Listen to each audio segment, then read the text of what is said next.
सिंहासन बत्तीसी में हम लेकर आए हैं 13वीं पुतली कीर्तिमती की कहानी।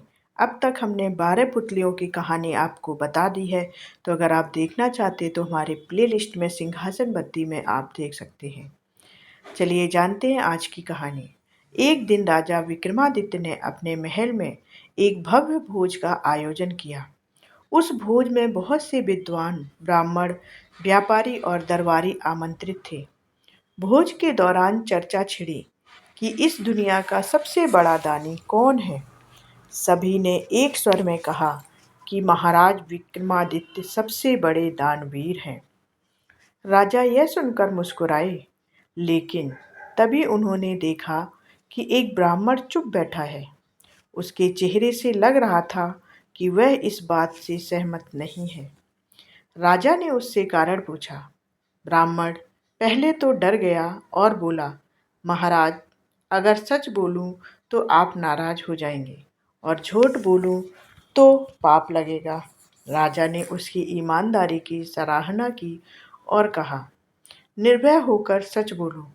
ब्राह्मण बोला, महाराज, आप बहुत बड़े दानी हैं, लेकिन इस धरती पर आप सबसे बड़े दानी नहीं हैं।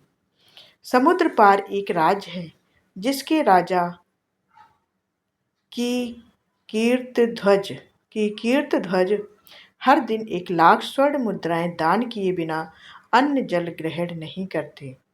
यह सुनकर सभा में सन्नाटा छा गया। ब्राह्मण ने कहा कि वह स्वयं उस राज्य में रह चुका है और उसने यह सब अपनी आंखों से देखा है। राजा विक्रमादित्य ने ब्राह्मण को ईमानदारी के लिए पारितोषिक देकर विदा किया। फिर उन्होंने सामान्य व्यक्ति का वेश धरा और अपने बेतालों को बुलाया। उन्होंने उनसे कहा कि उन्हें कीर्तध्वज के राज्य में पहुंचा दें। पल भर में वे वहां पहुंच गए।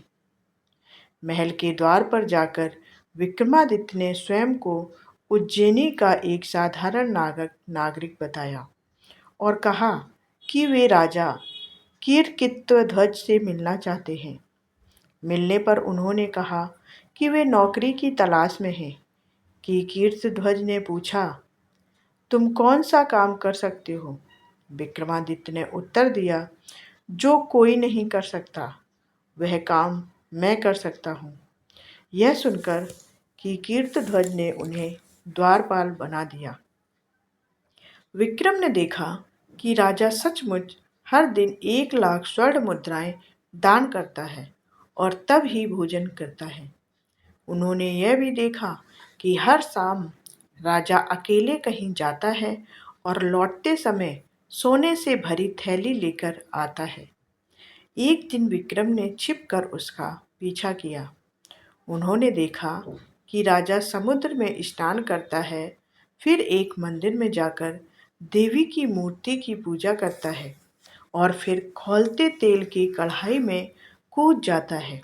उसके शरीर के जल जाने के बाद कुछ जोगनियां आती हैं, उसका जला हुआ शरीर निकालती हैं और नोच नोच कर खा जाती हैं। जब वे चली जाती हैं तो देवी स्वयं प्रकट होकर अमृत की बूंदें डालती हैं और राजा को जीवित कर देती हैं। फिर अपने हाथों से उसे 1 लाख स्वर्ण मुद्राएं देती हैं। यही स्वर्ण मुद्राएं राजा अगली सुबह याचकों को दान करता है। विक्रमादित्य को यह रहस्य समझ में आ गया। अगले दिन उन्होंने भी वही किया। स्नान किया, देवी की पूजा की और कढ़ाई में कूद गए। जोगनियों ने उन्हें भी खाया और देवी ने उन्हें पुनः जीवित किया। जब देवी ने उन्हें स्वर्ण मुद्राएं देनी चाहिए तो उन्होंने कहा, मुझे आपकी कृपा ही पर्याप्त है। ऐसे उन्होंने यह प्रक्रिया 7 बार दोहराई। 7वीं बार देवी ने कहा, बस अब मुझसे जो चाहो मांग लो। विक्रम बोले, माता, मुझे वह थैली दे दीजिए जिससे स्वर्ण मुद्राएं निकलती हैं। देवी ने वह थैली उन्हें दे दी। जैसे ही थैली उनके हाथ में आई, मंदिर, मूर्ति और सब कुछ गायब हो गया। अगले दिन जब कीर्ति कि कीर्तिध्वज मंदिर पहुंचा तो उसे सब कुछ गायब मिला। वह बहुत दुखी हुआ। उसका दान देने का नियम टूट गया, इसलिए उसने अन्न जल त्याग दिया।